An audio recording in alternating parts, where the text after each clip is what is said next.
अब वक्फ आतंक का होगा खात्मा। जमीन हथियाने वालों की अब खैर नहीं।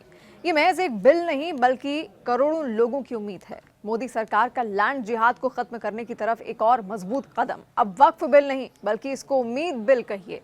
वक्फ के नाम पर जमीन हथियाने वालों के लिए बुरी खबर आ गई है। मोदी सरकार ने देश में हक दिलाने वाले उम्मीद बिल का रास्ता साफ कर दिया। वक्फ की आड़ में लैंड माफिया से देश को आजादी मिलने वाली है और वक्फ की आड़ में संपत्तियों पर कब्जा करने वाले गिरोह का अंत अब तय है। और ये सब होगा उम्मीद बिल के जरिए।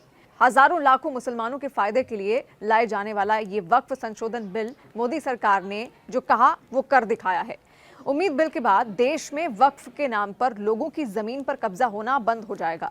उम्मीद बिल के बाद वक्फ के दावों की आड़ में किसानों और गरीबों की जमीन हड़पने की कोशिश करने वाले वक्फ माफिया की भी दुकान पर हमेशा के लिए अब ताला लगने वाला है, क्योंकि संसद में वक्फ बिल लाने का रास्ता साफ हो गया है। अब इसे बजट सत्र के दूसरे चरण में पेश किया जाएगा। प्रधानमंत्री नरेंद्र मोदी की अगुवाई वाली केंद्रीय कैबिनेट ने इस बाबत एक अहम बैठक भी की और इस बैठक में वक्फ संशोधन विधेयक 2024 को मंजूरी दे दी है। संसद में पेश की गई संयुक्त संसदीय समिति यानी कि जेपीसी की रिपोर्ट में प्रस्तावित विभिन्न संशोधनों को शामिल किया गया। इसके बाद संशोधित वक्फ बिल को मंजूरी दी गई। केंद्र सरकार संसद के बजट सत्र के दूसरे भाग में इसे पारित कराने के लिए विधेयक को सदन में पेश कर सकती है।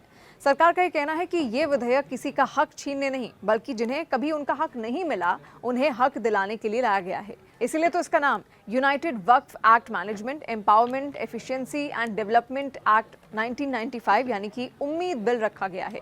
कह सकते हैं कि देश में वक्फ के नाम पर संपत्ति हड़पने, मुस्लिम महिलाओं को उनके अधिकारों से दूर रखने की मनमानी पर हमेशा के लिए अब रोक लग जाएगी। मुस्लिम तुष्टीकरण के नाम पर वक्फ बोर्डों की शक्तियां बढ़ाई जाती रहीं। मुस्लिम धार्मिक और सामाजिक संस्थानों का प्रबंधन करने के नाम पर संपत्तियों पर अवैध कब्जा होता रहा।